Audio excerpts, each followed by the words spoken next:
Bueno, hoy vamos a trabajar propiedades de la materia. Este es uno de los temas que es requisito número 1 para ICFES.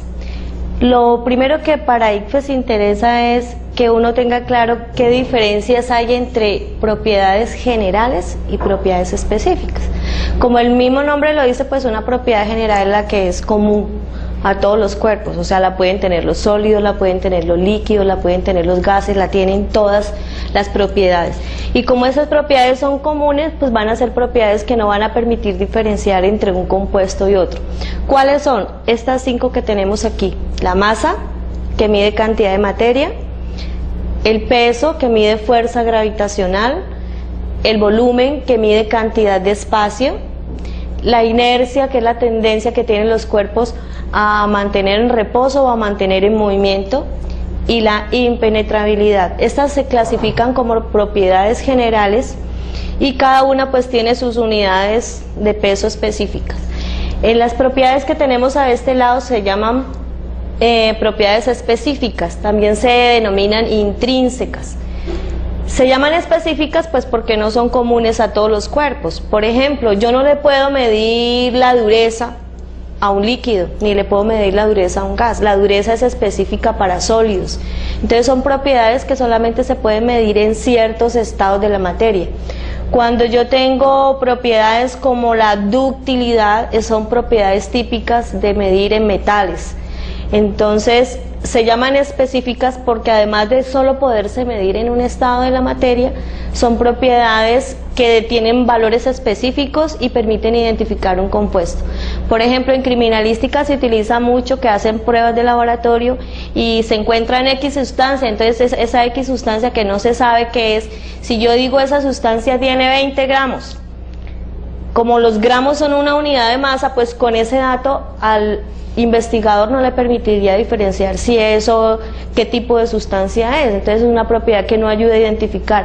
Pero si yo digo tal sustancia, le medí el punto de ebullición y le dio 100 grados centígrados, entonces existen ya tabulados datos donde los puntos de ebullición son específicos para cada líquido. Entonces el que dé 100 grados centígrados es un indicador de que la sustancia de la que estamos hablando es agua.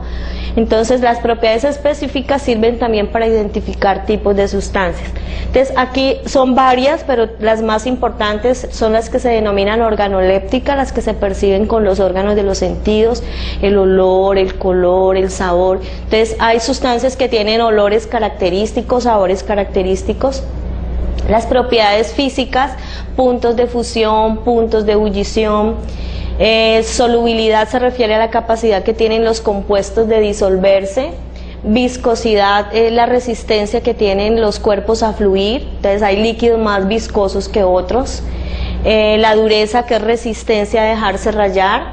Maleabilidad, que es la capacidad de convertirse en láminas. Entonces si yo comparo entre el aluminio y el hierro, ¿cuál es más maleable? Entonces la maleabilidad se refiere como a la capacidad de poder dejarse manejar. El aluminio sería más maleable que el hierro. Si yo miro ductilidad, entonces entre el aluminio y el hierro, ¿quién es más dúctil? Ductilidad se refiere a convertirse en hilos. Uno nunca ha visto hilos de aluminio, pero sí ha visto hilos de hierro. Entonces es más dúctil el hierro que el aluminio. Sin embargo, entre todos los metales, el más dúctil de todos los metales es el oro. Es el que más fácil se deja convertir en hilos. Y la densidad es una de las propiedades que más sale en ICFES. Es más, no he visto el primer ICFES que no pregunte sobre densidad. Por eso quiero como retomar un poquito este concepto aparte. Siempre hemos visto que el concepto o la formulita con la que nos ha enseñado densidad es que es la división entre la masa y el volumen.